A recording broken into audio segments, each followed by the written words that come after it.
رب زدني علما اللهم بارك لنا في رجب وشعبان وبلغنا رمضان اللهم أرنا الحق حقا وارزقنا اتباعه وأرنا الباطل باطلا وارزقنا اجتنابه সকলে বলি আমিন। দোয়া হবে অল্পক্ষণের মধ্যে, দোয়া হবে। দোয়ার আগেও পরে দুরূদ শরীফ পড়লে দোয়া কবুল হয়। আমরা একটু আগে একবার দুরূদ শরীফ পড়ে নিই। আল্লাহুম্মা সাল্লি আলা মুহাম্মাদিন ওয়া আলা আলি মুহাম্মাদ কামা সাল্লাইতা আলা ইব্রাহিম ওয়া আলা আলি ইব্রাহিম ইন্নাকা হামিদুম মাজিদ। اللهم بارك على محمد وعلى آل محمد كما باركت على إبراهيم وعلى آل إبراهيم إنك حميد مجيد।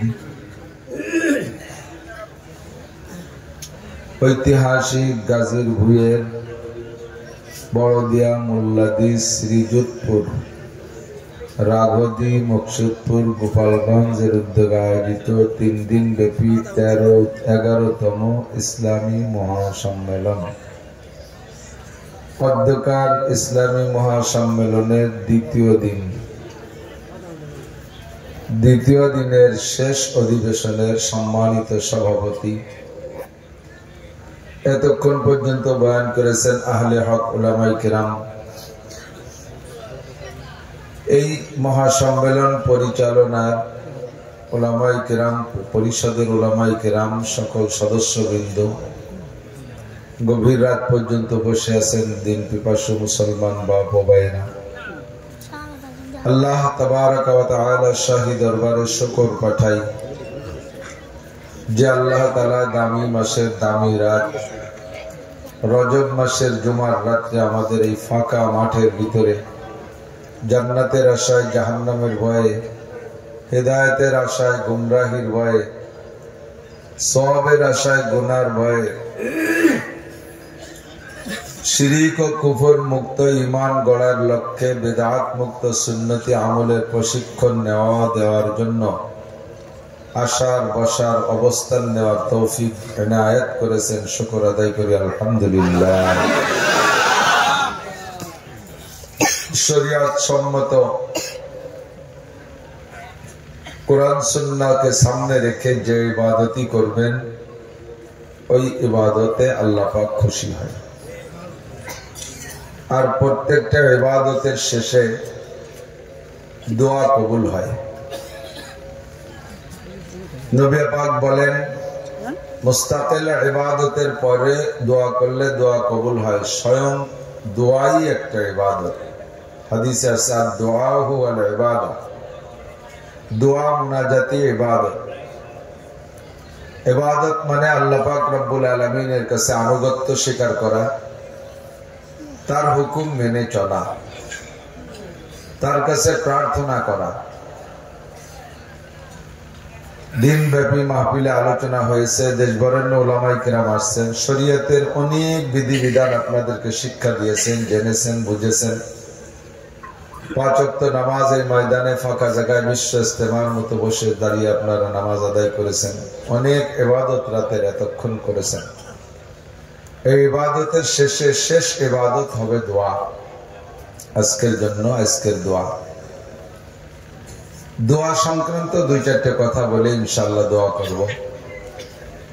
আল্লাহ পাক রব্বুল আলামিন নবী পাক সাল্লাল্লাহু আলাইহি ওয়াসাল্লামকে বলতেছেন, ওয়া ইযা সাআলাকা ইবাদি, যখন আপনার কাছে আমার বান্দারা জিজ্ঞাসা করবে আমার সম্পর্কে, আমি আল্লাহ কত দূরে। মানুষে আমার কাছে চায়, মানুষে আমার কাছে প্রার্থনা করে, দোয়া করে, আমি তার দোয়া কবুল করব। ওয়াদা করেছি উদউনি আস্তাজিব লাকুম, তুমি দোয়া করো, আমি কবুল করব। খুলিকাল ইনসানু আজুলা খুলিকাল ইনসানু হালুআ।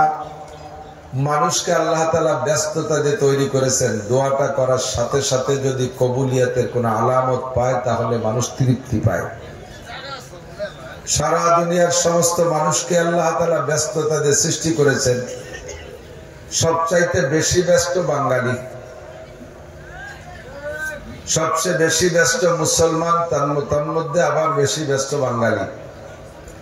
অমুসলমানরা অত ব্যস্ত না।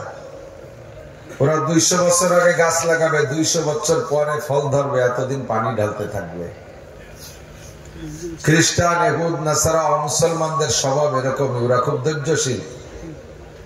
ইংরেজরা 200 বছর আগের থেকে প্ল্যান করে শেষ পর্যন্ত এই দেশ থেকে ইসলামকে ধ্বংস করে দেওয়ার যত চেষ্টা সব তারা চালাই গেছে। ব্যর্থ হয়ে চলে গেছে, আবারও নতুন করে ছোট ছোট গাছ লাগাচ্ছে, যেদিন হোক একদিন ফল ধরবে। আর আমরা কত ব্যস্ত, আমরা ফল লাগাই, গাছ লাগাই, কবে ফল ধরবে তাই দরকার নেই। ফল ধরা অবস্থায় চারা কিনে আনতে হবে, লেবু ধরা অবস্থায় চারা কিনে আনতে হবে। আইনি ওই কটা খাবো, পরের বার ধরে ধরলো, না ধরে না ধরলো। নগদ রেজাল্ট চাই আমরা, ঠিক না? তো বান্দা দোয়া করে, নগদ তার দোয়া অনুযায়ী যদি না পায় তাহলে মন খারাপ হতে পারে। এ স্বভাব শুধু আমাদের না, হুজুর আলাইহিস সালাতু ওয়াস সালামের সাথে সাহাবায়ে কেরাম ছিলেন। কাফের মুশরিকদের হাতে মাইর খায়, ঠগে, ঘর বাড়ি ছাড়ে, ভিটে বাড়ি ছাড়ে, হিজরত করে এখান থেকে ওখানে, ওখান থেকে সেখানে, ধাওয়া দাবল খাইতেই তালে আছে। অসহ্য হইয়া সাহাবায়ে কেরাম বলেন, মাতা নাসরুল্লাহ। হুজুর তো সবসময় শুধু আল্লাহর সাহায্যের লোভ দিয়ে রাখছেন, আল্লাহর সাহায্যের কথা বলে রাখছে, এই তো আসবে সাহায্য, এই তো আসবে সাহায্য। সাহাবায়ে কেরাম বলে, হুজুর মায়ের খাইতে খাইতে দেওয়াল পিঠে ঠেকে গেল, এখনো সাহায্য আসে না, আপনি কোন সাহায্য আসবে? মাতা নাসরুল্লাহ, সাহায্য কবে আসবে? আল্লাহ পাক বলে দিলেন, আলা ইন্না নাসরুল্লাহি করিব। তোমরা যত ব্যস্ত, আমি তো অত ব্যস্ত না। যারা মারতেছে তাদের একটা সীমানায় যেতে দাও। যখন ধরবো তুমি জেনে নাও, ইন্না বাতশা রাব্বিকা লাশাদীদ। তোমাদের পর যারা অত্যাচার জুলুম করতেছে তাদেরকে আমি যেদিন ধরবো, তারা কোনোভাবে পথ খুঁজে পাবে না পালানোর, তারা ছুটে যেতে পারবে না। আমি সেদিন তাদেরকে সুদে আসলে আদায় করে নেব। ওয়াদা কার? আর আল্লাহ পাক রব্বুল আলামিন সেগুলো বারবার সাহাবায়ে কেরামদেরকে সাহায্য করে কাফের মুশরিকদেরকে ধ্বংস করে প্রমাণ করে দেখাইছে। আমরা মনে করি এসব কিচ্ছা পুরন কিচ্ছা, আল্লাহ মনে হয় সেই শক্তিতে আপাতত নাই। আছে নাকি কথা? বয়স বাড়িয়ে যাওয়ার কারণে, বার্ধক্যজনিত কারণে আল্লাহ দুর্বল হয়ে গেছে। হ্যাঁ, বয়স বেড়ে গেলে বুড়ো হয়ে যায়, বার্ধক্যজনিত কারণে দুর্বল হয়ে গেছে। সদস্য হুজুর রহমাতুল্লাহ আলাইহির একজন খলিফা ছিলেন হযরত মাওলানা আব্দুর রাজ্জাক সাহেব হুজুর রহমাতুল্লাহ আলাইহি, আমাদের গোপালগঞ্জে বাড়ি, নিজলিয়া। খুব রসিক মানুষ ছিলেন, সুর নাই, কিন্তু কথা বললে ছোট বড় সবাই মজা পেত। ছোট্ট মাদ্রাসায় একবার মাহফিল করতেছেন, তো উনার এই রসালু বয়ান শুনতে ছোট্টপার মাহফিলে নানুপুরি হুজুর আসছেন। ছোট্টপার হুজুর রহমাতুল্লাহ, মানে ওটা বয়ান শুনতে আসেন নাই, মাহফিলের দাওয়াত হিসেবে আসছে। গহরডাঙ্গার মোহতাম সাহেব হুজুর, যে মানুষগুলো হাসা মানুষ না, কাশিনী হুজুর রহমাতুল্লাহ আলাইহি, ঘরের ভিতরে যার যার বসে আছে। যখন আব্দুর রাজ্জাক সাহেব বয়ান করতেছে, উনার এই রসালু বয়ানের আনন্দ নেওয়ার জন্য সব কয় বুড়ো স্টেজে চলে গেছে। আর উনি বয়ান করতেছেন আর ওইভাবে হাসতেছেন, সবাই সব হাসতেছে। আমরা ছোট মানুষ না, আমি চলে গেছি ফুকরিতে। কিছুক্ষণ পরে দেখি যে সবাই মাঠের মাঝখানের দিক তাকায় হাসতেছে। ঘটনা কি? হুজুরের দিক তাকানোর মধ্যে মাঠের মাঝে তাকায় আসে। আমি আস্তে আস্তে আগায় গেছি, যাই দেখছি সত্যি এক বেকায়দা। হুজুরের এই হাসার আওয়াজ শুনতে শুনতে একজন হইতে হাসিয়ে দিয়ে সে হাসা অবস্থায় ঘুমাই দিয়েছে। তার মুখ বন্ধ মনে নাই, সে ঘুমাইছে তো ঘুমাই দেয় না, কজন ঘুমাই গেছিল ভাজা চেষ্টা তখন ঘুম আসবে। তো হাসে দিয়ে ঘুমাই গেছে, ওর হাসা দেখতেছে সবাই। হুজুর বলতেন এভাবে হুজুরের ঘটনাগুলো। হুজুর বলতেন ওনাদের গ্রামে এক ডাক্তার আসছে, নিজেদের স্বাস্থ্য ভাই ডাক্তার, বিদেশের থেকে, সে বিলাত ফেরত বলতো, মনে আছে নাকি? বিলাত ফেরত। বিলাত ফেরত ডাক্তার বিলাতে পড়ে আসছে, লন্ডনেতে পড়ে আসছে। আসার পরে দেশের ছেলে দেশের সেবা খিদমতে জন্য কি করা যায় একটা এলান করে দিয়েছে যে আমি 3 দিন ফ্রি চিকিৎসা করবো। 3 দিন ফ্রি চিকিৎসা, ওষুধপাতি মেশিন আদি সব নিয়ে আসছে। তো রোগী দলে দলে আসতেছে, উনি দেখতেছেন, টেস্ট করতেছেন, ঔষধ দিচ্ছেন, কেউ দিচ্ছেন, কেউ পরামর্শ দিচ্ছেন, কেউ প্রেসক্রিপশন দিচ্ছে। তো ওনার এক দাদা কায়দা মতো বুড়ো, চোখের এই উপরের পাত্তা ঝুলে চোখ ডেয়ে গেছে, এই হাতের চামড়ায় জামার মতো এরকম ঝুলিয়ে গেছে, গলার চামড়া গরুর গলকম্বলের মতো ঝুলিয়ে গেছে। তো বুড়ো এসে বলতেছে, ভাই দাদি সবাই তো কত ঔষধ দিলে, আমার কি যে কি হয়েছে, আগে তো লোহা খালি অজব হয়ে যেত, এখন তো সে সাদা যাও খালি রবিবার ছিল, কি হয়েছে তুই দাদি?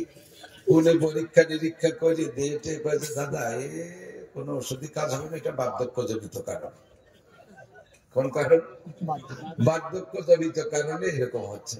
মানে আগে তো আমি দিনের বেলা তারা দেখতাম, রাত্রিও চান্ডা দেখিনি। কি এলো দেখবি চোখের কি অবস্থা, ভালো পরীক্ষা নিরীক্ষা করে কয় দাদা এই চোখ আর ভালো হবে না, এটা বার্ধক্য জনিত কারণ।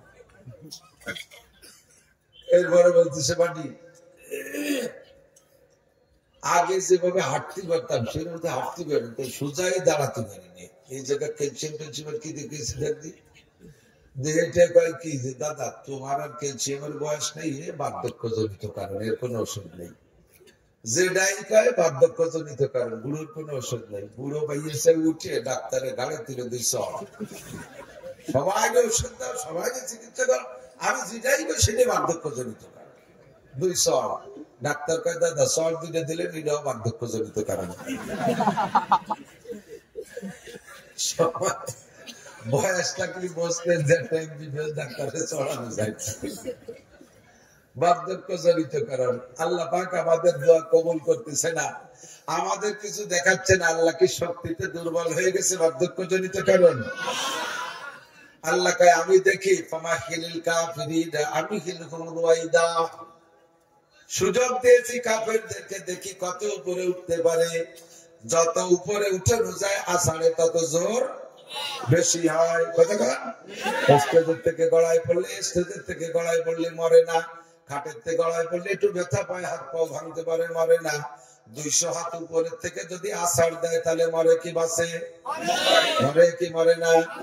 মূর্তি পুরো নিচে পর্যন্ত আসা লাগে না, অর্ধেক কথাতে মরে যায়, বাকিটুক পরে ভাও।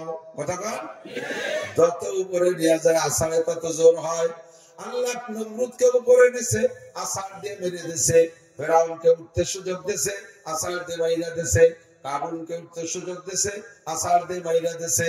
আবু জাহেলকে উঠতে সুযোগ দিছে, একে আষাঢ়ে শেষ কইরা দিছে। ইসরাইল আর নেতানিয়াহুকে আল্লাহ উঠার সুযোগ দিছে, মাত্র 1 সপ্তাহের ভিতরে এমন খেলা দেখাই দিয়েছে, 16 মাস পর্যন্ত তারা দুনিয়া হাজার হাজার কোটি টাকা অস্ত্র খরচ করে যা করতে না পারছে, আল্লাহ 1 সপ্তাহের মধ্যে দেখাই দিছে।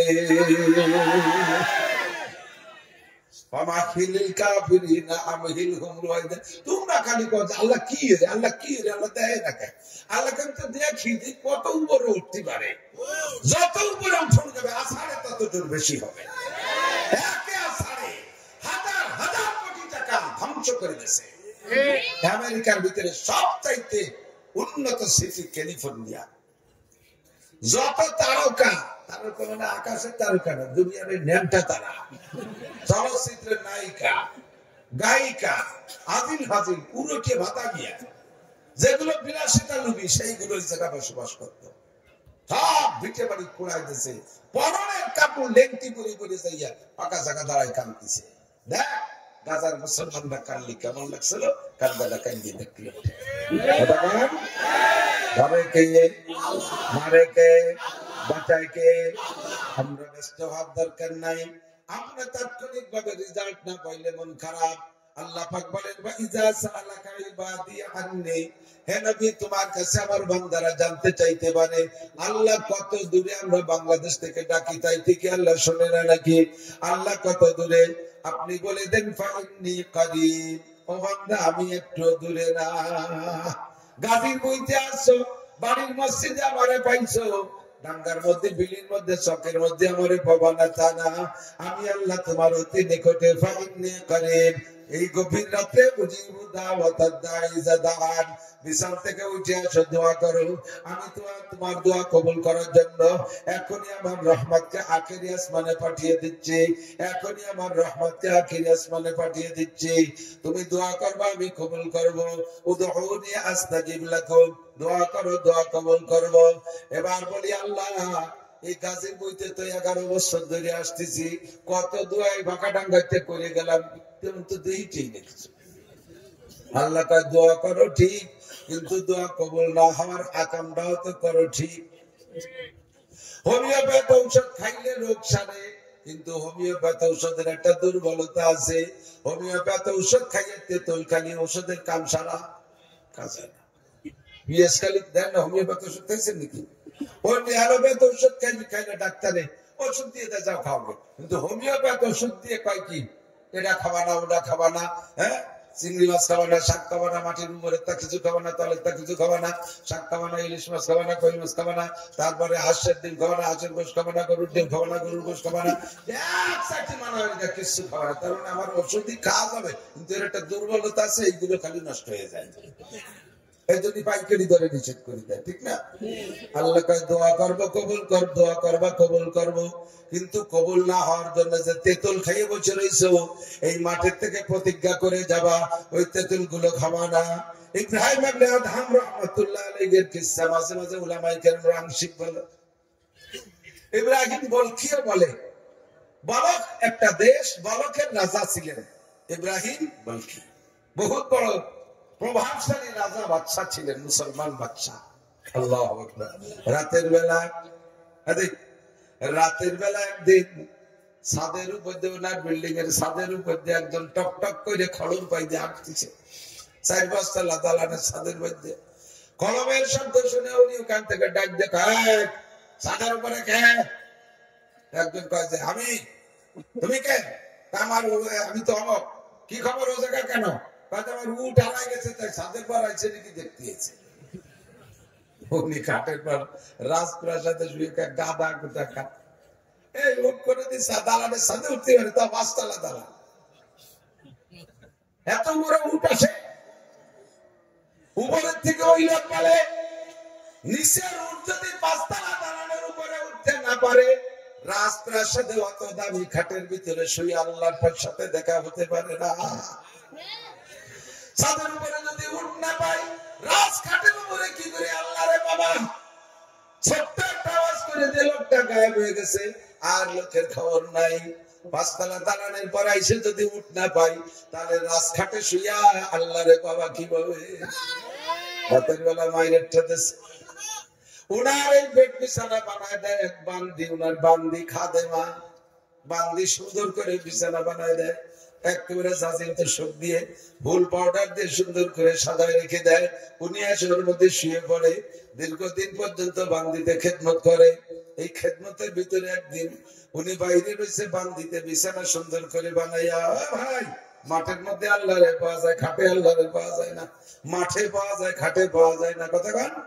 এইখানে মাঠের মধ্যে আছেন, আল্লাহরে না পাই বাড়ি খাবেন না, খালি পিকনিক খাবেন না, বসে বসে পিকনিক খাতে কুয়াকাটা না যে এই জায়গায় আইছেন পিকনিক খায়, সবাই এখান থেকে এই ফাঁকা মাঠের মধ্যে থেকে আল্লাহরে নিয়ে যাব, আল্লাহরে পেয়ে যাবো, খাটে আল্লাহকে পাওয়া যায় না, কথা কান। দীর্ঘদিন বেঁচে সারা বানাই দিছে, হঠাৎ একদিন বান্দির ভিতরে কৌতূহল জাগছে, এই খাটে শুয়ে বাচ্চা আরাম ঘুমায়, আরামে ঘুমায়, দেখি আমি একটু শুয়ে দেই এই খাটে, যদি কিরম বান্দির খাট তো হতে পারো না, তাহলে তো দেশে বাংলা সহি এখন সত্যি একটা পাতলা কম্বল বিছাই দেয়, সে তার মধ্যে আর রাজারে বাচ্চারে বিছানা বানায় দেয়। বান্দি কয়, এত সুন্দর বিছানায় শুইলে কেমন লাগে, একটু পিঠটা দিয়ে দেখি। একটু পিঠ লাগাইয়া যখন কিছুক্ষণ সময় লাগাইছে, ওর মধ্যে ঘুমাইয়ে গেছে বিছানে। এবার রাজার সময় মতো বাচ্চা ইব্রাহিম বলখি আইসা দেখে ওনার বিছানায় বান্দি শোয়া, মিজাজ কেমন লাগে? রাজার বিছানে বান্দি শোয়া, আরে তারে উঠে দিলাম, যদি এই খবর অন্য লোকে টের পায়, তাহলে আমার কত বড় বদনাম হবে। উনি রাগে চাবুক নিয়ে বান্দিরে টান দিয়ে উঠে যা 2 বাড়ি পিটেন দিছে, দুই পিটেন খাইয়া বান্দি কান্দে দিছে, এরপরে আর দুটে দিছে, এই দুটে দিলে উনি হাসে দিছে বান্দি, ফিরে আর দুইটা দিছে, আবার কান্দে দিছে। প্রথম দুই বাড়িতে কাঁদছে, পরের দুই বাড়িতে হাসছে, পরের দুই বাড়িতে আবার কান্দে দিছে। এবার এই তিন রং দেখা বান্দির এই কায়দা দেখে উনি বান্দিরে নিয়ে বসাই, তোরে মারলাম, তোরে শুরুতে মারলাম, শেষেও তো মারলাম, তা আগেও কানলি পরেও কানবি, তাই দু তিন নম্বর লিখে। তো বান্দি বলতেছে, মালিক প্রথম দুই বাড়িতে কাঁদছি, ব্যথা পাচ্ছি তাই কাঁদছি, পরের দুই বাড়িতে হাসলি কেন? পরের দুই বাড়িতে হাসলাম এর কারণ হলো যে আমি এই বিছানায় মাত্র 10টা মিনিট শুয়েছি, তাতে আপনি আমার এইভাবে পিটেলেন। আর এই বিছানায় আপনি বছরের পর বছর শুয়ে আসতেছেন, তাহলে 10 মিনিটে যদি 2 বাড়ি পাই, তাহলে আপনি এতদিনে কত বাড়ি পাবেন? সে বাড়িতে এসে আমি কিনে পারবো, তাই মনে উঠে হাসাচ্ছে। পরের বাড়িতে আবার কানলিকা, পরের বাড়িতে কানলাম, আমি আপনার নুনটি খাই আপনার বাড়ি বসবাস করি, আপনার খেদমত করি, কিয়ামতে আমার সামনে আমার মালিক রে, আমার আল্লাহ পিটাবে, আপনি কাঁদবেন, ওই কথা মনে উঠে আমার মায়া লাগছে, তাই আমি কাঁদতেছি।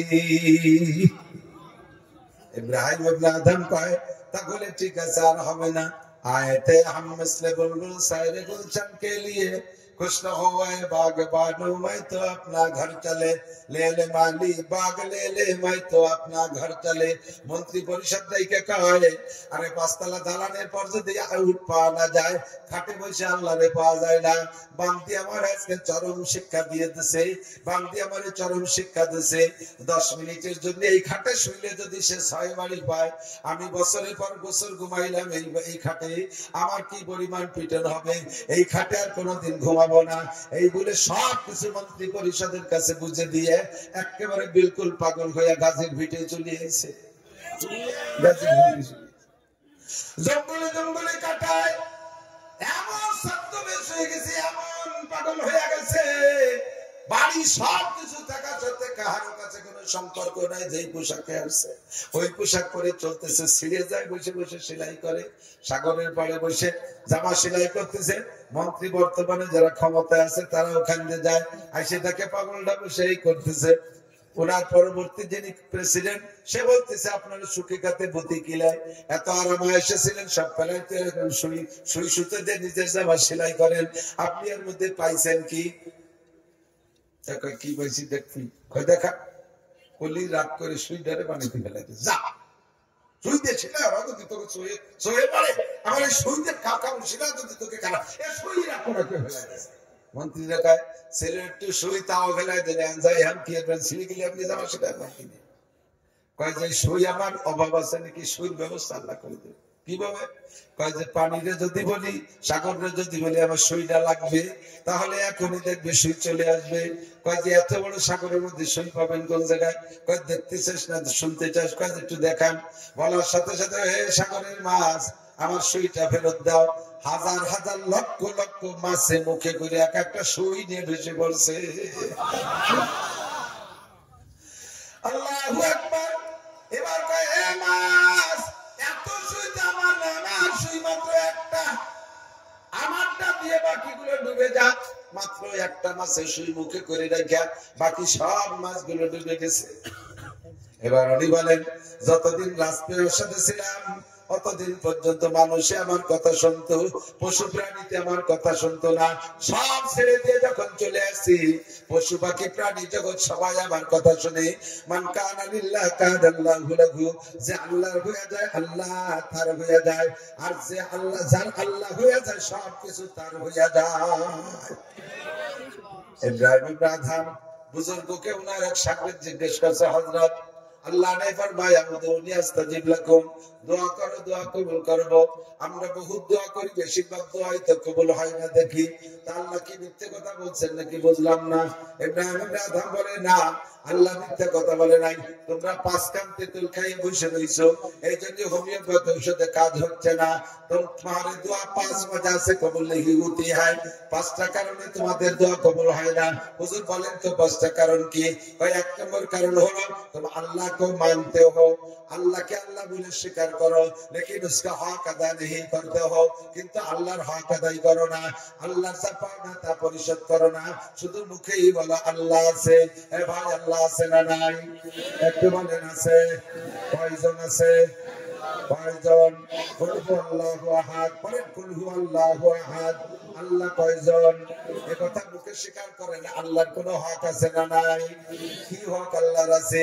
খাওয়ায় আল্লাহ, পড়ায় আল্লাহ, বাঁচায় আল্লাহ, মারে আল্লাহ, ধন দেয় আল্লাহ, দৌলত দেয় আল্লাহ, ছেলে দেয় আল্লাহ, মেয়ে দেয় আল্লাহ, সব কিছু আল্লাহ করে।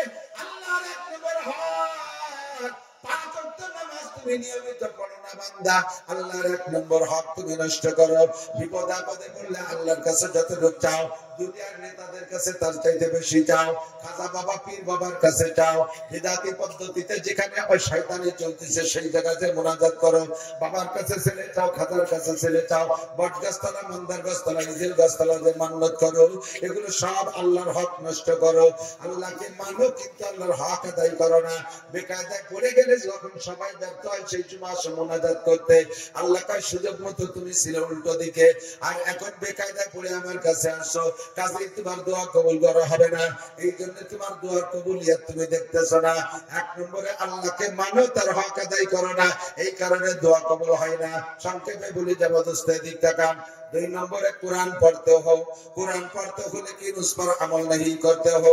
মুসলমান কোরআন পড়ো অথচ কোরআনের সংবিধানের পর আমল করো না, কোরআনী সংবিধান মেনে চলো না, রাষ্ট্রীয়ভাবে কোরআনী সংবিধান মানো না, পারিবারিকভাবে কোরআনী সংবিধান মানো না, সমাজে কোরআন বাস্তবায়ন করো না, কোর্ট কাছারিতে কোরআন নাই, আদালত ফৌজদারিতে কোরআন নাই, ইউনিয়ন কাউন্সিলে কোরআন নাই, উপজেলায় কোরআন নাই, সংসদে কোরআন নাই, রাষ্ট্রীয়ভাবে কোরআন নাই। কোরআন শুধু রাখছো তিলাওয়াতের মধ্যে, নামাজের মধ্যে পড়ো, আর বেকায়দায় পড়ে গেলে মান্নত করো, আল্লাহ তুমি আমার এই বিপদ থেকে উদ্ধার করো, তোমার এক খতম কোরআন শরীফ বলে দেব।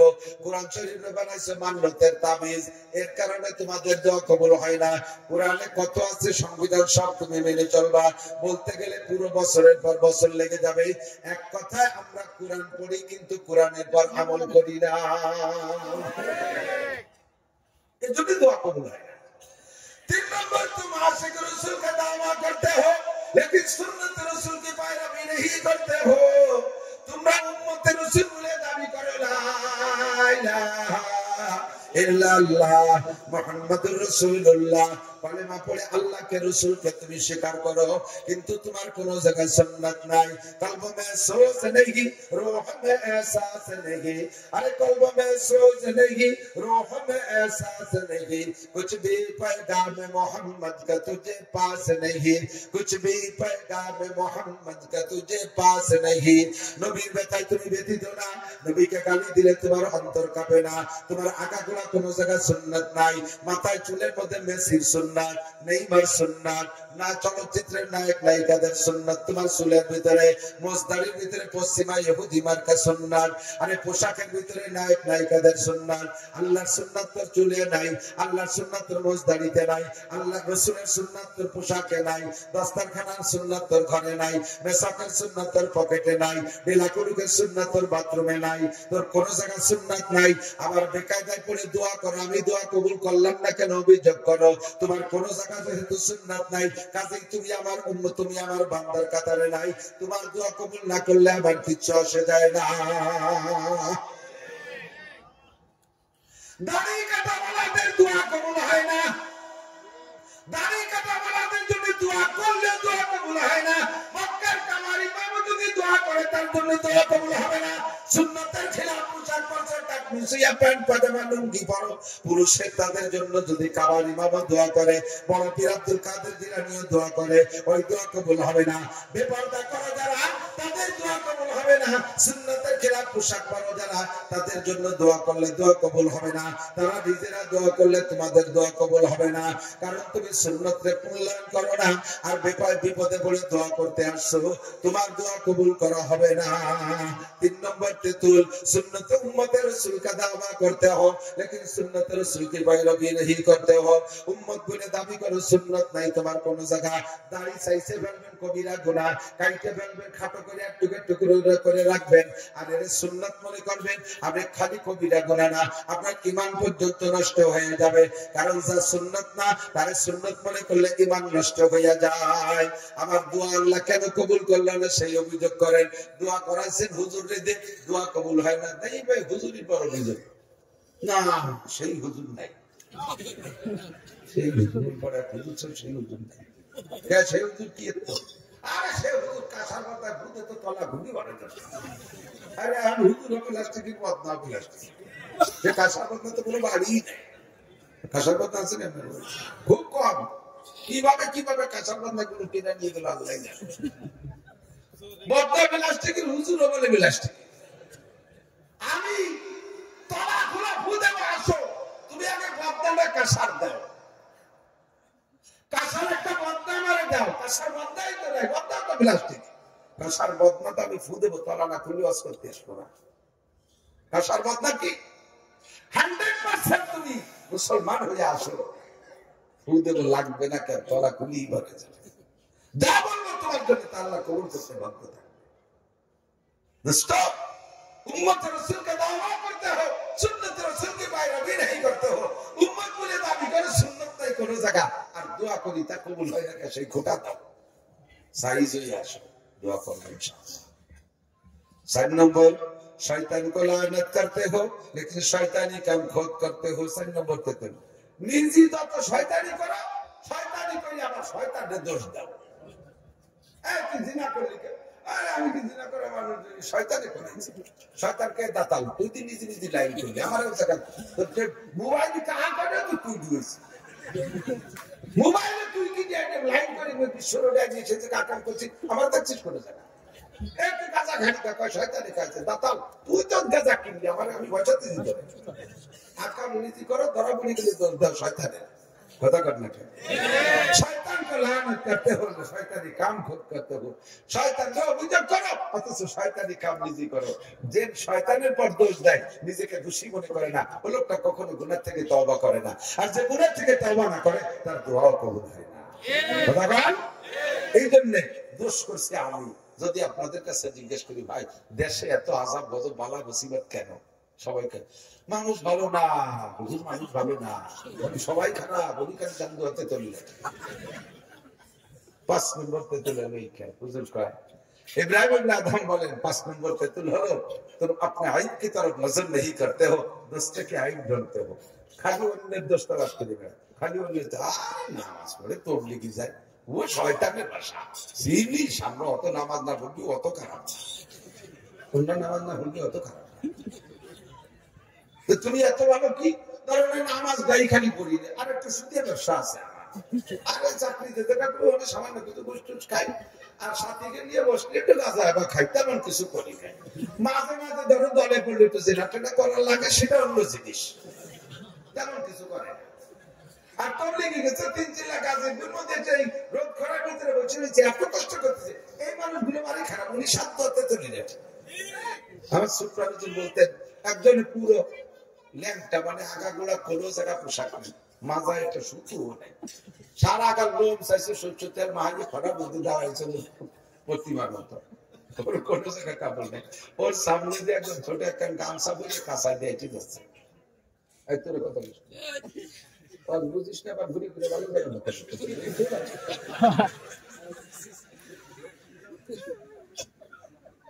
পুরো ল্যাংটা যার মাথায় সুতোটাও নাই তার সামনে দিয়ে একজন কাঁচা দিয়ে হেঁটে যায় সে কাঁচা দিয়ে ল্যাংটা দামন দেয় শয়তান এই অবস্থান করছিস খুঁজে দেখেন আছে না সমাজের আছে না কয়েকজন এক জায়গায় বসে আলমকে সমালোচনা করে হুজুর হাসি করতে শুরু করে হাসিনে ভালো না খালেদা ভালো না স্বামী সয়ে খারাপ ও খারাপ সে খারাপ চেয়ারম্যান ভালো না বুঝলা চেয়ারম্যান ভালো না এমপি তো একেবারে দামলা এরপরে হুজুর বেতার এরপরে হুজুর খারাপ ও হুজুর খারাপ সব খারাপ ওই জায়গা যে কটা বলছে সেই কটা খালি ভালো সে কটা মানে গায়ে বিড়ি বলতো ও বিড়ি খাতি খাতি ও আস্পেটটা বিড়ি হয়ে গেছে ও যদি কোনো জায়গা বইয়ে মারে কুত্তা যদি এক খানা খাই পুত্র ভুললি না ওর গোস্ত খাইব তার পেশাব করলে তার পেশাব করে তো মুতির বন্ধ তার পেশাব তো বিড়ির বন্ধ সে দেশের কেউ ভালো পাচ্ছে না উনি খালি শান্ত হাতে পেলে যখন পেটের মধ্যে মোট জড়ছে আর কোন ডাক্তারের কাজে দুই কেজি জুলাপি আল্লাহ একটু কথা ঘরে জড়িত হয়ে দিচ্ছি আল্লাহ কয় হুজুর সাবধান দাতালের জন্য দোয়া লেখা করে শয়তানরা দুনিয়া নিজে আকাম করে আর দেশের মানুষের অন্য মানুষের দোষ টুকায় না কার পাশায় কি আছে সেগুলো খুঁজে বেড়ায় এই সমস্ত উল্টো পাল্টা করার কারণে তোমাদের দোয়া কবুল হয় না 5 খানতে চল আর অন্য বিভিন্ন হাদিস থেকে পাইছে 6 খান। 1 নম্বর হলো আহলে শিরক যারা শিরক কি গুনাহ করে শিরক থেকে হুটি আসার আগ পর্যন্ত আপনার দোয়া কবুল হবে না। 2 নম্বর শিরক মানে একটু তো না করে দিন করে খালি শিরক অনেকে বোঝে না। শিরক হলো এক আল্লাহর অস্তিত্বের সাথে কেউ কেউ অংশীদার বানাবে, যেমন খ্রিস্টানরা কয় ইন্নাল্লাহা সালিসু সালাসা, আল্লাহর পরিবারের সদস্য 3 জন, আল্লাহ, মারিয়াম, ঈসা 3 জন মিলে সমান সমান অধিকার ক্ষমতা রাখে, একটু করে নাউজুবিল্লাহ, সমান ক্ষমতার 3 জন আল্লাহ। আর নাসারারা ইহুদিরা এলো নাসারারা বলে, আর ইহুদি মানে ইসরায়েলিরা ওরা বলে ওয়াকালাতিল ইহুদু উযাইরুন ইবনুল্লাহ, আর ইহুদিরা বলে আল্লাহ মুরব্বি আল্লাহ, আর উযাইর আলাইহিস সালাম আল্লাহর ছেলে, উযাইরের মা আল্লাহর স্ত্রী। এরা মূল শিরক, এরা হলো অরিজিনাল মুশরিক, এদের সাথে কোনো সম্পর্ক নেই। আমরাও শিরিক করি না, আমরা করি শিরিক ফিস সিফাত। আল্লাহর যে গুণ আছে এই গুণ মখলুকেরও আছে, আমরা তাই মনে করি। আল্লাহ ছেলে দেয়, পীরের কাছে ছাগল দিলি পীরও ছেলে দেয়। আল্লাহ ধন সম্পদ দেয়, পীরের কাছে মুড়ি ধনী ধনী হওয়া যায়। আল্লাহ ক্ষমতা দেয়, পীরের কাছে মুড়ি ধনী এমপি মন্ত্রী চেয়ারম্যান হওয়া যায়। এই যে আকীদা গুলো, এইগুলো শিরকি আকীদা।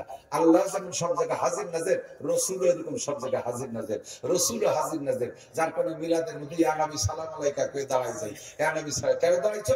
রসুল আইছে। আমি ঢাকা কিরানীগঞ্জ এক জায়গায় মাহফিলে গেছি, স্টেজে যে বড় একখান চেয়ার খুব ফুল দিয়ে সাজানো, আমার আগে সব বক্তারা ওয়াজ করে গেছে, আমি সেই বক্তা। আমি চিন্তা করছি যে এইটা মানে প্রধান বক্তার জন্য, আমি গুছাইতে চাইলে ওইনে বস্তি জন্য রেডি হয়েছি। এক বুড়ো একেবারে ঢেলা দিয়ে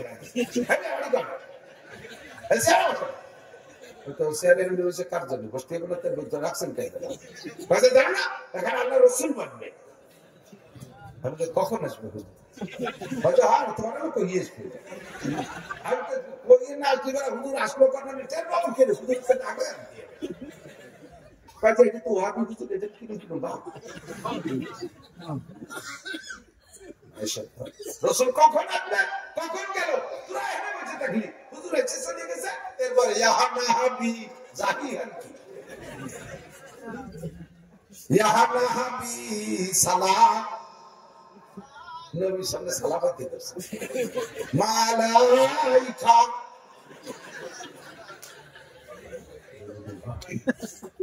আস্তাগফিরুল্লাহ, কখন এগুলো বলবে? ইয়া রাসূল সালাম, হুজুর এই সালাত হয়ে সাড়ি দেয় কোত্রাকা মালাইকা, আরে এই জায়গা বলে আল্লাহ রাসূল আইছে, এই মিলাদ কালেকশন স্যান্ডেল দেব না, দাঁত খেলাই দেব, খালি চাইয়ে তো রসুল যদি এখন বেঁচে থাকতেন আর এই মিলাদ পড়তে এই জায়গা আইসা বিমানে আইসা তোমার ধুলাইতে ছুঁয়ে দেখো। হলুদ পড়বা যে শুনতে পড়ছি, বহু গুরু দেশে হাদিসের মধ্যে সেই শব্দ পড়তেন। কখনো নবী আমার মাহফিলে মিলাদ মাহফিলে উপস্থিত কোনো দরকার নাই। আমরা এই মাদ্রাসা, এই দেশের কওমি মাদ্রাসা, আপনাদের বাড়ি বাড়ি ধান চাল পিএস পাট কালেকশনে যাই যাই না, কালেকশনের মধ্যে অনেক জিল্লেত আছে, অনেক অপমান আছে, সবাই তো সম্মানের সাথে দেয় না, কেউ খুব ভারী অপমান করে। আমি এত বড় হুজুর কত সম্মানের সাথে উঠি, যখনই কের কাছে কালেকশনে যায় শেষে আমাদের ভিডিও তাকাই, আমি বললাম আমি আছি দেখছি, আমি আলাদা দাম দে না থাকলে দেবো হেনতে দে, এত অপমানি, এই এত অপমানি সহ্য কালেকশন করতে কেন যাই? আমরা মাদ্রাসা চালানোর জন্য কালেকশন করি, আপনারা দিয়ে যান না তাই আপনাদের বাড়ি আনতে চাই, তাই তো? যদি আপনারা সবাই যত্ন সহকারে মাদ্রাসায় দিয়ে যেতেন তাহলে কি অপমান হয়ে কালেকশন করতে চাইতাম? নবী পাক মদিনায় শুয়ে থাকে, সারা দুনিয়া থেকে ফেরেশতারা দুরূদ ও সালাম রাসূলের রওজায় পৌঁছে দেয়, তা আমার নবী এই সালামের মালাই খেতে আসবে কে? এই কথাটা আমরা বুঝতেই পারি না। নবীকে হাজার নাজার জানা শিরকি গুনাহ, নবী হাজারও না, নবী নাজারও না। হুজুর বলেন মান সাল্লাল্লাহু আলাইহি ইনদা কবরি সামিতু, কবরের কাছে এসে যদি কেউ সালাম দেয় তাহলে এটা আমি শুনবো। আমান সাল্লাল্লাহু আলাইহি না ইয়াকুলিকতুহু, যদি দূর থেকে সালাম দেয় এটা আমি শুনবো না, ওটা ফেরেশতার মাধ্যমে আমার কাছে পৌঁছে দেওয়া হবে আর আমি সেটা গ্রান্ট করবো। হ্যাঁ, এটা আমার আব্দুর রহমান গাজীর ভূত থেকে আমার জন্য দূর পাঠাইছে, আমি এটা টের পাবো, ফেরেশতারা আমাকে ঠিকানা সহ জানাই দিবে। বলেন না সুবহানাল্লাহ। এক নম্বরে শিরকি গুনাহ, দুই নম্বর শিরকের সিফাত। আল্লাহর যে গুণ আছে এই গুণ মাখলুকের মধ্যে আছে, এই কথা মনে করলে মুশরিক হয়ে যেতে হয়। তিন নম্বর হলো শিরকুল ইবাদত, কোন ভালো ইবাদত বন্দেগী কইরা এই জায়গা মানুষের কাছ থেকে প্রশংসার লোক করা। বুঝতেছেন না, খেয়াল করতেছেন না? ইবাদত করে মানুষের কাছে প্রশংসার লোক করা। গাজীর বইতে 3 দিন এসে বসে থাকবেন, এই গল্প রাস্তায় দিয়ে বেড়াবেন না, ওখানে গিয়েছিলাম, ওখানে গিয়েছিলাম, আমি করছি আসতেন আপনার লাভের জন্য। এই গল্প মারার কি দরকার? আমি বয়ান করতেছি, আমি ওয়াজ করতেছি, আমি আপনাদের কাছ থেকে প্রশংসার লোক করি, নেমে যাওয়ার পরে কান খাড়া করে সঙ্গে দেখে আজকে প্রতিক্রিয়া কি, সবাই বলি শেষ রাত্রে আসলে সারা বয়ান দিছে, এমন কথা কইছে 2 দিন কেউ তো কইনি। এই শুনলে আমার একটু খুশি খুশি চাই, একটু খোলা খোলা মাঠে হয়ে গেছে, সব সর্বনাশ হয়ে গেছে। আমি ওয়াজ করবো ক্লাসের সাথে, আমার বয়ানে মানুষ যাতে ফায়দামন্দ হয়, আমার কে প্রশংসা করলো আর কে বদনাম করলো আমার কিছু আসে যায় না। আমার মনটাকে যদি এমন তৈরি করতে পারি তাহলে আমি মুখলেস। কথা বলেন? আমি যদি প্রশংসার লোভ করি তাহলে সর্বনাশ। ইমাম সাহেব কিরাত করছে সুন্দর করে, আর ফাওকে নামাজের পরে কান খাড়া করতে দেখে আজকে প্রতিক্রিয়া কি আসে, সব আরে বাবা কে সাইমা কিরাতে কারি বিলাল ফেল, শুনে একটু খুশি খুশি চাই, এইটুকু সর্বনাশ করে যায়। আরে বাবা এলো তো মানে সর্বনাই কিছু এতগুলো পাগলি পাগলি একটা বেঁধে গেছে তসবি হাতেই রে জুলাইয়া পড়ে কে তসবি ওই কাঠি গুনা ছাড়া পড়া যায় না। দুনিয়া জীবন বলে বলে কয় হাজার বছর তার হিসেব আছে, ওই হিসেব করার দরকার কি? কাঠি গুনা তার যদি পড়তে পকেটের ভিতরে থাক তসবি, হাতে পকেটের মধ্যে রে জুলো কেন জুলো, তার মানে মানুষ দেখুন তসবি পড়ে কেন তসবি জুলাই পড়বা কেন, তসবি জুলাই পড়বা কেন? এগুলো সব শিরকের ইবাদত। আমার 10,000 টাকা মারহাবা না করলে ফিরে দিন যাইয়ে দেবো, টাকা দিবানি 10,000 টাকা দিলে একটা মারহাবা দিলে না, আল্লাহ কয় মারহাবা, টাকা দিয়ে মারহাবা যে চায় তারা মারহাবা, কোনো দোয়া কবুল হবে। এটা শিরকের ইবাদত। কথা কি বুঝে আসছে? আপনার যে দাড়ি অনেক সুন্দর, এত ভালো দাড়ি কবে রাখেন? আর দাড়ি না রাখিয়ে পারা যায় নাকি? সে বাড়ি বউ ছেলে মেয়ে জ্বালায় আর দাড়ি না রেখে পারা খাই দেয়। তাহলে দাড়ি রাখছে কার জন্য? বউ ছেলে মেয়ের জন্য, আল্লাহর জন্য, রাসূলের জন্য। এর নাম শিরকের ইবাদত। 3 নম্বর হলো, 1 নম্বরে হলো আহলুস শিরক করনে ওয়ালার দোয়া কবুল হয় না। 2 নম্বরে আহলুল কুফর, আল্লাহর নিয়ামত উপভোগ করে শুকর আদায় না করার নাম হলো কুফর। ভাত খাইয়ে গড়গড় করে গরুর মতো চাটতে চাটতে চলে যায়, একটা বার একটু সুবহানাল্লাহ আলহামদুলিল্লাহ আল্লাহু আকবার কয় না, জম্মের খাই চলে যাচ্ছে, শুকর নাই। ভালো পোশাক ব্যবহার করতেছে, শুকর নাই। নতুন পোশাক ব্যবহার করে দোয়া আছে না নাই? আলহামদুলিল্লাহিল্লাযী কাসানি মা ওয়ারিয়া বিহি সাওয়াতি ওয়া তাজাম্মালু ফি হায়াতি। রাতের বেলা আরামসে ঘুমাইছেন, ঘুম কয়জনের কপালে আছে? অনেকে মোটা মোটা ওষুধ খেয়ে ঘুম হয় না, আপনি শুলেই ঘুম হয়ে যায়। এত সুন্দর একটা নিয়ামত, ঘুম ইচ্ছে বড় নিয়ামত হয় না। কতক্ষণ না খেয়ে থাকা যায়, 2 দিন না খেয়ে না ঘুমাইয়া একদম শরীর শেষ হয়ে যায়। এই সুন্দর ঘুমটা দেশে কে? ঘরের থেকে উঠে শুকরটা আদায় করেন, আলহামদুলিল্লাহিল্লাযী আহইয়ানা বা'দামা আমাতানা ওয়া ইলাইহিন নুশুর। দোয়াটা করছেন, খাইছেন জন্মের খা, যদি খাইয়ে দিয়ে এটা পায়খানা না হয় তাহলে কিরম খায় করেন? কাজে পায়খানা করা, পায়খানা সুন্দর হওয়া এটা কার নিয়ামত? পায়খানাতে বেরোয় দোয়া করবেন, শুকর আদায় করবেন, আলহামদুলিল্লাহিল্লাযী আযহাবা আনিল আযাব ওয়া আফানি। আমার পেটের ভিতরে কষ্ট দেয় বের করে দিয়ে আমার শান্তি দেশে যেই আল্লাহ, সব প্রশংসা সেই আল্লাহ। এই কোনো জায়গায় দোয়া নাই, খাইয়ে দিয়ে ভাষা মুস্তি মুস্তি বানাইছিলেন যে এই থেকে কোন জায়গায় শুকর নাই। দাম হয়েছে এত ভালো দেন, 2 গোষ্ঠীর শুকর নাই, এদিক থেকে 2 গোষ্ঠীর শুকর পাইনি আমি কোনোদিন। একটা হলো ব্যবসায়ীরা যদি তার কাছে কালেকশনে যায়, না ওদের ব্যবসা না, হাসিনে লাগে তুই ঠিক আছে, আগে মাসে খাবার দাম পরে হাসিনে এরকম দিয়ে গেছে। এইসব যে ডাক্তার শুধু ইউজ শেষ। তাহলে 30-40 বছর ব্যবসা, ব্যবসা কোনোবার হয় না। তাহলে 1 লাখ টাকার পুঁজি নিয়ে কোটিটার মালিক উনি কি বলে? ব্যবসা করলে হয় না? তোমাকে আসমানিতে বিটারে ভাগে খুবই হঠাৎ কোন ব্যবসায়ীদের শকর করতে দেখলাম না, আর কোন মাহফিলে লাগে শকর করতে দেখলাম না। আর কোন জায়গায় করে নিতে যাই না, বক্তাকে ধরেছে মুসাফার হুজুর কিছুই নেই, কোন কালেকশন নেই, যার কাছে যাইছে তার কিছু আমি খালি যেতে পারি। এই যে এত খেটি পিঠে দৌড়ে বেড়াচ্ছি গাড়িগুলো নিয়ে, চেপে ফিটি গান নিজে গান সবালিশ করে দেয়, শুধু যাবো কিছুই নেই, শুনতে কোথাকার। এই সকলের যা আল্লাহ দিয়েছে বলেন আলহামদুলিল্লাহ। জমিতে ফসল যেটুক দেবে কি আদায় করবেন? আলহামদুলিল্লাহ বলেন আলহামদুলিল্লাহ। সর্বাবস্থায় শুকর আদায় করবেন, শুকর না করার নামই হলো কুফরি গুনাহ। 3 নম্বরে আহলুল বিদআত, বেদাত করব না। উলামায়ে কেরামের কাছে শুনবো বেদাত, একটা বেদাত যদি করেন, একটা বেদাত আপনার মধ্যে রানিং আছে, যদি আপনি বুঝে শুনে বেদাত করবেন, না বুঝে ভুল করে করতেছেন, জানেন না শোনেন না, সেটা ভিন্ন কথা। তারপরে সেটা আপনি শুনতে বললে ছেড়ে দেবেন, এই মন রাখতে হবে। বেদাত বুঝে শুনে যদি বেদাত করতে তাহলে থাকেন, তাহলে অন্য গুনাহ থেকে তওবা করলে আপনার সে তওবা কবুল করা হবে না। বুঝে নাই? আপনি একটা বেদাত করতেছেন বুঝে শুনে, গাদ্দারি করে করবই,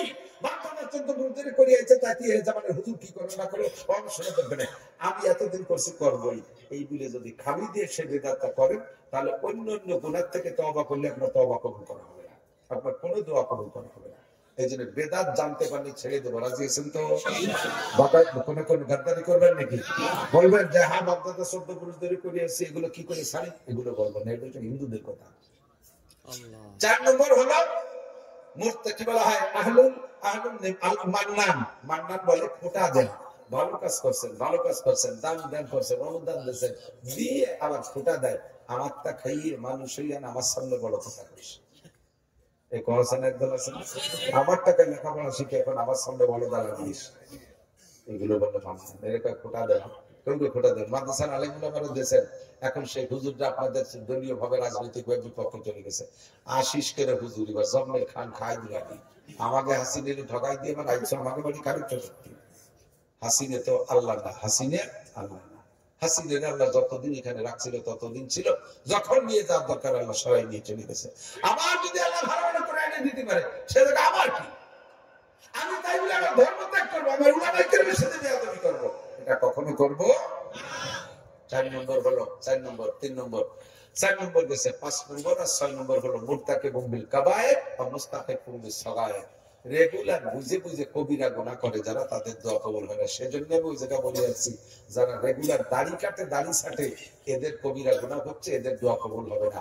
সুদিয়ে কারবার যে করে তার দোয়া কবুল হবে না। টাকলুসিয়ে প্যান্ট পাজামা করে কবিরা গুনাহ, এর দোয়া কবুল হবে না। খ্রিস্টানদের মতো গাড়ের হেঁদে কুত্তো সুলাদে উপরে ঝাঁকড়া চুল রাখছে, এরাও কবিরা গুনাহ করে, এদের দোয়া কবুল হবে না। শুয়োরের মতো লম্বা লম্বা নখ রাখছে, ওদের ওযু গোসল ফরজ, দোয়া যায় না, মরা নখের তলবে পানি যায় না, ওদের দোয়া কবুল হবে না, ওদের দোয়া কবুল হবে না। এইরকম কবিরা গুনাহ যেগুলো আছে, এগুলো রেগুলার বুঝে করে যারা, তাদের দোয়া কবুল হবে না। 5 নম্বর 6 নম্বর হলো মুস্তাহিকুল বিস সাগায়ের। সগীরা গুনাহকে তুচ্ছ মুঠে, সগীরে নতি কি হবে, অতি কি হবে, এইগুলো করতে তাহলে থাকে। সগীরা গুনাহ পর 3 বার করলে কবিরা গুনাহ হয়ে যায়। বাকি সগীরা গুনাহের যে শাস্তি, কবিরা গুনাহের সেই শাস্তি 7000 বছর জাহান্নাম। আল্লাহ তাআলা আমাদের এই সব অন্যায় থেকে, এই সমস্ত তেতুলি থেকে ফিরে থাকার তৌফিক দান করে। এত পরিশ্রমের ইবাদত আমরা করতেছি, ফাঁকা মাঠে ইটেলের মধ্যে বসা জায়গায় শান্তি নেই, উঁচু নিচে জায়গা। আপনাদের এই কষ্ট যেন আল্লাহ কবুল করে নেন, আপনাদের পরিপূর্ণ প্রতিদান দান করেন, সবাই বলেন আমিন। যে কথাগুলো শুনছি, আমার বাচন ভঙ্গি এমনই, বাকি যে জরুরি কথাগুলো কোরআন হাদিস থেকে আমি বললাম, এই কথাগুলো মানা যাবে তো ইনশাআল্লাহ, এই গুনাহগুলো ছাড়া যাবে তো ইনশাআল্লাহ। পাক্কা প্রতিজ্ঞা করেন, আমার দোয়া আমি কবুল করাই ছাড়বো, কোনো পিসাবকে যে দোয়া করাবো না, আমার দোয়া আমি করবো, আমার দোয়া আল্লাহ কবুল করবেন।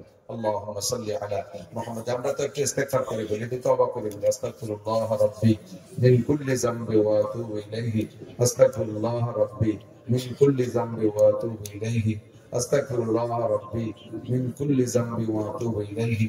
আল্লাহ সকল গুনাহ থেকে ক্ষমা চাই, সকল গুনাহ থেকে তওবা করলাম, তুমি কবুল করো, আল্লাহুম্মা আমিন। রব্বানা যালামনা আনফুসানা ওয়া ইল্লাম তাগফির লানা وترحمنا لنكونن من الخاسرين ربنا فاغفر لنا ذنوبنا وكفر عنا سيئاتنا وتوفنا مع الأبرار ربنا هب لنا من أزواجنا وذرياتنا قرة أعين ওয়াজআলনা লিলমুত্তাকিনা ইমামা। মেহেরবান আল্লাহ, তোমার নেককার দিনদার পরহেজগার বান্দারা এই মাঠের মধ্যে আসছে, মুজাহিদরা। আয় আল্লাহ, মজলিসের মধ্যে সবচেয়ে বড় গুনাহগার আমি। আয় আল্লাহ রাব্বুল আলামিন, আমি তোমার নেককার বান্দাদের সাথে হাত মিলিয়ে শাহী দরবারে ভিক্ষার দোকানে হাত তুলেছি। আমাদের জীবনের সব গুনাহ তুমি এক্ষুনি মাফ করে দাও। আয় আল্লাহ, গভীর রাত, জুমার রাত, রজব মাসের রাত, দামি রাত, রাতের দিক তাকাইয়া তোমার নবী পাককে এই মাসে তুমি মেরাজ করাইছিলে, সেই মাসে আল্লাহ তোমার দরবারে হাত তুলেছি। তোমার বান্দাদের খালি হাতে ফিরাই দিও না আল্লাহ। এই মাঠের থেকে আল্লাহ খালি হাতে বাড়ি পাঠাই দিও না আল্লাহ। আয় আল্লাহ, রোমের ঘর বাড়ি ফেলে রেখে ঢেলাগুলোর ভিতরে এসে বসে আছে। আয় আল্লাহ, পিঠের নিচে শক্ত উঁচা নিচে কিভাবে ঘুমাবে, তবুও জাহান্নামের ভয়কে চলে আসছে। মালিক, তুমি সবাইকে মাফ করে দাও। আয় আল্লাহ, অবশ্যই আমাদেরকে তুমি মাফ করে দাও। আমাদের আপনজন মরহুম মুর্দাগান যারা যেখানে কবরে শুয়ে আছে সবাইকে মাফ করে দাও। আয় আল্লাহ, আমরা যারা বেঁচে আছি আমাদের জান মাল ইজ্জত আপনি হেফাজত করো। ঈমান ও ইসলামের সাথে থাকার তৌফিক দান করো। সুস্থতার সাথে, ইজ্জতের সাথে, প্রশস্ত হালাল রিজিকের সাথে লম্বা হায়াতে তৈবা দান করো। আয় আল্লাহ, বেইজ্জতি অপমানি করে দুনিয়ায় ঘুরাইও না। হাসপাতালের বেডে, ঘরের বিছানায় দীর্ঘদিন ফেলে রেখো না। হায়াত শেষ হয়ে গেলে সহজে ঈমানের সাথে তোমার রহমতের কোলে তুলে নিও। আয় আল্লাহ, অ্যাক্সিডেন্ট, দুর্ঘটনা, এ জাতীয় বিপদ আপদ থেকে আমাদের ও আমাদের আপনজন সকলকে হেফাজত করো। আয় মালিক, এই ময়দান থেকে তুমি হিদায়াতের মালা গলায় নিয়ে বাড়ি যা তৌফিক দিও। উলামায়ে কিরামদের জামান থেকে যেসব কথা শুনিয়ে সব কথার উপর আমল করা তৌফিক দান করো। আয় আল্লাহ, মাহফিলের ইন্তজাম করেছে যারা উলামায়ে কিরাম জনসাধারণ, এই মাঠে শুনেছি অনেক নোংরামি হতো, তার থেকে ফিরে আসার সুযোগ তুমি দিয়েছো। মালিক, এই মাহফিলটা ওই উলামায়ে কেরাম স্থানীয় জনগণের মাধ্যমে তা কিয়ামত ধরে রাখার তৌফিক দান করো। আয় আল্লাহ, এদের অর্থনৈতিক ভাবে তুমি সাহায্য করো আল্লাহ। আয় আল্লাহ, বিশাল খরচ তোমার পক্ষ থেকে ইন্তজাম আঞ্জাম দিয়ে দিও আল্লাহ। আয় মালিক, আল্লাহ, আমাদের সকলকে তুমি এখানে যেভাবে আছে এইভাবে মুজদালিফার ময়দানে, আরাফাতের ময়দানে একটু ঘুমানোর সুযোগ করে দিও আল্লাহ। আল্লাহ, হজের নিয়তে মক্কা মদিনা জিয়ারত নসিব করো। মরণের আগে একবার হলে হজ উমরা করার তৌফিক দান করো। আয় আল্লাহ, প্রত্যেকের দিলের নেক আশা, নেক তামান্না পূরণ করে দাও। শয়তানের ধোঁকা ওই গুনাহগুলো করে থাকি যার কারণে তুমি দোয়া কবুল করো না বলে শুনলাম। মালিক, ওই গুনাহ থেকে আমাদের ফিরে আসার তৌফিক দান করো। আর আমাদের প্রত্যেকটা দোয়া তুমি কবুল না করলে কার কাছে বলবো? আর তো বলার জায়গা নাই আল্লাহ। আয় আল্লাহ, কাজেই অন্যায় করলে তোমার কাছে এসেছি, তুমি ওই সমস্ত দিকে তাকাইলে আমাদের কোনো দোয়া কবুল হওয়ার মতো নেই। আমাদের সেই দিক না তাকাইয়া সব দোয়াগুলো কবুল করে নাও। নিঃসন্তানীদেরকে নেক সন্তানের মা বাবা বানায় দাও। সন্তানদেরকে দিনদার পরহেজগার আল্লাহ ওয়ালা ব্রেনি মেধাবী শিক্ষিত বানায় দাও। এই পরিষদের সকল উলামায়ে কেরাম জনসাধারণের মেহনতকে তুমি ভরপুর কবুল করে নাও। আল্লাহ, আমাদের দোয়া তোমার হাবিবের তওবাতে কবুল ও মঞ্জুর করে নাও। রব্বির হামহুমা কামা রব্বায়ানি সগীরা। রব্বি জিদনি ইলমান নাফিআ। সাল্লাল্লাহু তাআলা আলা খায়রি খালকিহি মুহাম্মাদিন ওয়া আলিহি ওয়া আসহাবিহি আজমাইন বিরহমাতিকা ইয়া আরহামার রাহিমিন।